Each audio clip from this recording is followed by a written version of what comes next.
तो आज के दौर में हम देखते हैं कि हमारी कौम ज़वाल का शिकार है। दुनिया की हर कौम तरक्की कर रही है, लेकिन हमारी कौम पीछे से पीछे चली जाती जा रही है। इसकी वजह क्या है? जो लीडर हमारी कौम के रहते हैं वो जिम्मेदारी लेते नहीं है। वो कहते हैं लोग ज़िम्मेदार हैं जो अपने आप को आगे बढ़ाना नहीं चाहते हैं, और जो लोग हैं वो कहते हैं लीडर ज़िम्मेदार है जो हमारे लिए कुछ कर नहीं रहा। तो आखिर इतने सारे जो इल्ज़ामात दोनों एक दूसरे पर लगाते हैं, इनमें से कौन सही है? अगर आप देखें दूसरी कौमों को तो वो लोग मटेरियलिस्टिक तरक्की करने के लिए इतनी जद्दोजहद रात दिन मेहनत कर रहे हैं, लेकिन हमारे यहाँ लोग नल्ले बैठने के लिए तैयार हैं, कुछ करने के लिए तैयार नहीं है। करोड़ों का जो पैसा आ रहा है, लोगों के पास फंडिंग आ रही है, उससे लोगों के लिए कुछ नहीं करते, बल्कि अपनी जायदाद प्रॉपर्टी बना करके वो ऐश कर रहे हैं। तो हमारे यहाँ एक अजीब किस्म का ज़वाल चला हुआ है कि ना ही हमारे यहाँ गार्जियन कोई काम करते हैं, ना ही हमारे कौम की सोसाइटी कुछ काम करती है, ना ही कोई लीडर कोई काम करते हैं, ना ही आपके भाई बहन आपको या स्टडी हो या कोई भी चीज़ में आप आगे बढ़ना चाहते हैं, चाहे आप बिजनेस करना चाहते हो उसमें आगे बढ़ना चाहते हैं, एक बंदा भी आपके लिए हेल्प के लिए तैयार नहीं होगा। इसके रीज़न क्या है? और ख़ास करके यह हमारी कौम में ज़्यादा दिखाया जाता है। यानी वो कौम जो उर्दू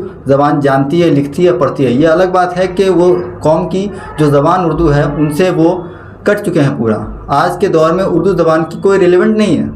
आज इंग्लिश को ज़्यादा जोर दिया जाता है क्योंकि उसकी जो वोकेबलरी है वो रिलेवेंट है। मैं कहता हूँ एक अल्फाज मकसद या मकासिद, तो आप इससे क्या लेते हैं? कोई आपके जहन में रियल वर्ल्ड में प्रैक्टिकल शक्ल इसकी कोई नज़र नहीं आती है, लेकिन मैं कहूँगा कि ज़िंदगी का एक पर्पज़ है, आपको पर्पज़ से काम करना चाहिए। तो पर्पज़ सुनते ही आपके अंदर एक अलग मोटिवेशन आती है।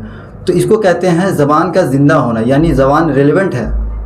ये काम करते हैं लोग, जो कौम में जो लोग होते हैं वो अपनी ज़बान को तरक्की देते हैं, डेवलप करते हैं, उसका फ़ॉन्ट डेवलप करते हैं, उसका जो स्क्रिप्ट है उसको डेवलप करते हैं। हमारे यहाँ ये चीज़ चलती नहीं है, ज़ीरो हो चुकी है। यानी हमारे यहाँ आज एक सॉफ्टवेयर है इनपेज और एडोब इनडिज़ाइन जो गैर कौम की है। अगर इनडिज़ाइन अगर आप देखें तो उसमें इतनी तरक्की की हुई है कि उसमें आपको इतना ज़्यादा टूल्स दिया जाता है कि आप एक से एक डिज़ाइन, एक से एक चीज़ें, बिज़नेस के लिए, आर्ट्स के लिए, ड्राइंग के लिए, हर एक चीज़ आप बना सकते हैं उससे आप। बल्कि एजुकेशन लेवल में इतना ज़्यादा उसको यूज़ होता है कि आप उसका अंदाज़ा नहीं लगा सकते। लेकिन वही हमारे यहाँ एक सॉफ्टवेयर है इनपेज, उसका आप देखें ज़रा, CSS देखें, लेआउट देखें, उसका यूज़र इंटरफेस देखें।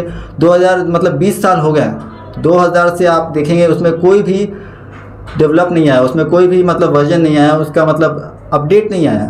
तो आखिर हमारे यहाँ क्यों लोग काम नहीं कर रहे हैं, बल्कि जो करोड़ों का पैसा आता है वो बैठ के खाते रहते हैं। हमारे यहाँ एक उर्दू एकेडमी चलती है, वो लोग जिस तरीके से पैसा खा रहे हैं बैठ के, 18 करोड़ मिलता है। अगर आप 2025-2024 का जो प्रोग्राम हुआ था 25 का, उसमें अगर आप देखें तो उन लोगों को 18 करोड़ का बजट मिला है।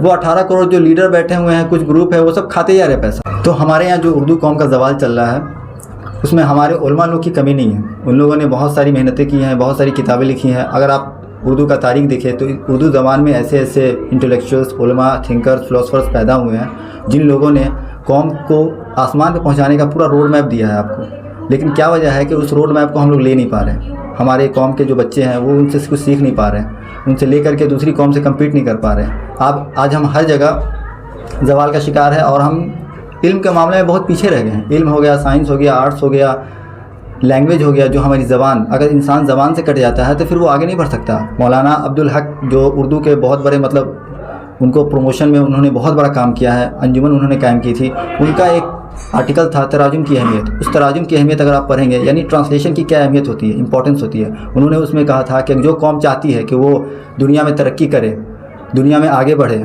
दुनिया में लीडर बने, यानी वो कौम दुनिया को राह दिखाए, उसको चाहिए कि वो तर्जुमे यानी ट्रांसलेशन जैसा फ़न जो होता है, एक स्किल होता है, उस चीज़ पे काम करें।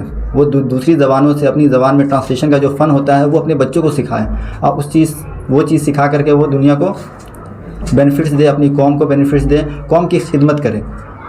तो हमारे यहाँ जो ज़वाल आया हुआ है वो हमारे ख़ास करके हमारे जो स्टूडेंट है, उर्दू मीडियम स्टूडेंट, उन पे बहुत ज़्यादा सवाल आया हुआ है कि उनको ना गार्जियन का सपोर्ट आता है, ना सोसाइटी का सपोर्ट आता है, ना रिलेटिव्स का आता है। जबकि हमारे कौम के जो थिंकर से बड़े बने, उन लोगों ने इतना मतलब एक्स्ट्रा ऑर्डिनरी सपोर्ट किया है कि आप अंदाज़ा नहीं लगा सकते हैं कि उनका काम कितना है। लेकिन बस हमें चाहिए कि उनके काम को और आगे बढ़ाएं, एक स्टेप लोगों तक पहुँचाएँ। आज उनकी किताबें पढ़ी हुई हैं लेकिन कोई उन तक रसाई हासिल नहीं कर पा रहा, उन तक पहुँच नहीं पा रहा है। तो इसकी वजह यही है कि कहीं ना कहीं हम उर्दू ज़बान को या टेक्स्ट को डिजिटाइज़ करने में, यानी उसको डिजिटल प्लेटफॉर्म पे लाने में कहीं ना कहीं नाकाम रहे हैं, जिसकी वजह से हमें ये ज़वाल का सामना करना पड़ रहा है कि आज हमारी कौम पीछे जा रही है। और नेक्स्ट इसका सॉल्यूशन क्या है?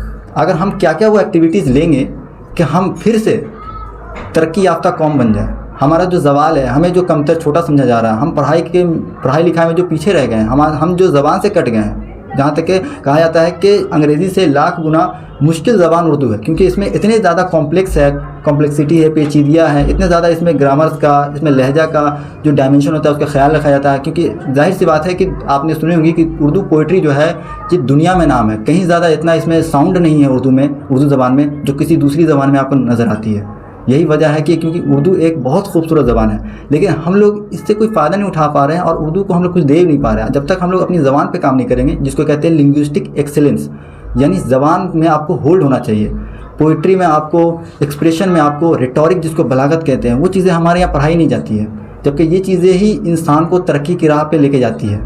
अगर ये चीज़ें हैं, बच्चे सीख रहे हैं, स्कूलों में सिखाई जा रही है, कोचिंग सेंटर में सिखाई जा रही है, बच्चे आपस में डिस्कशन करते हैं कि एक कलाम को 10 तरीके से किस तरीके से लिखा जाता है, एक सेंटेंस है उसको हम किस तरीके से लिख सकते हैं, 10 तरीका, उसका 10 लहजा होता है, पहलू होता है, डायमेंशन होता है। जैसे आप देखते हैं कि साइंस में डायमेंशन होता है, 3 डायमेंशन में हम लोग रहते हैं, उसी तरीके से एक लैंग्वेज की भी कई डायमेंशन होती है, कई डायमेंशन। यही वजह है कि बहुत सारे पोइट जो होता है वो ग्रेटेस्ट कहलाते हैं, इसलिए क्योंकि वो ऐसा मतलब रेयर डायमेंशन में जा करके पोइट्री करते हैं, जिसकी वजह से उनकी पोइट्री को कहा जाता है कि ये बहुत इंटेलेक्चुअल पोइट्री है।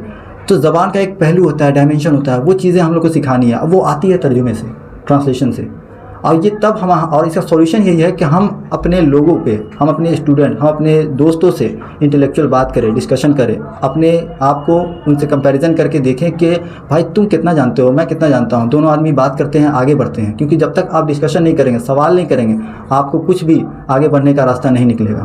तो आज की वीडियो में मेरा पैगाम यही है कि आप इस वीडियो को दूसरे तक पहुँचाएँ और आप सवाल करना शुरू करें, हमारे यहाँ क्यों तरक्की नहीं हो रही है, क्या हमारे यहाँ कोई दूसरा रुकावट, या हम हमेशा गैर कौम पे इल्ज़ाम डालते हैं, लेकिन क्या हमने कभी ये सोचा है कि हमारी भी एक जिम्मेदारी थी, क्या हम अपनी मिनिमम वो जिम्मेदारी कर रहे हैं जिसकी वजह से हम तरक्की पाएँ। अगर हम वो नहीं कर रहे हैं, इसका मतलब दूसरे जिम्मेदार नहीं है, पहली जिम्मेदारी हमारे ऊपर आती है कि हमें वो काम करनी चाहिए थी, हमने वो नहीं की। और वो काम यही है कि हम सवाल करें, और इस वीडियो को जितना ज़्यादा आप दूसरों तक पहुँचा सकते हैं पहुँचाएँ। तो मिलते हैं नेक्स्ट वीडियो में, आज के लिए बस इतना ही।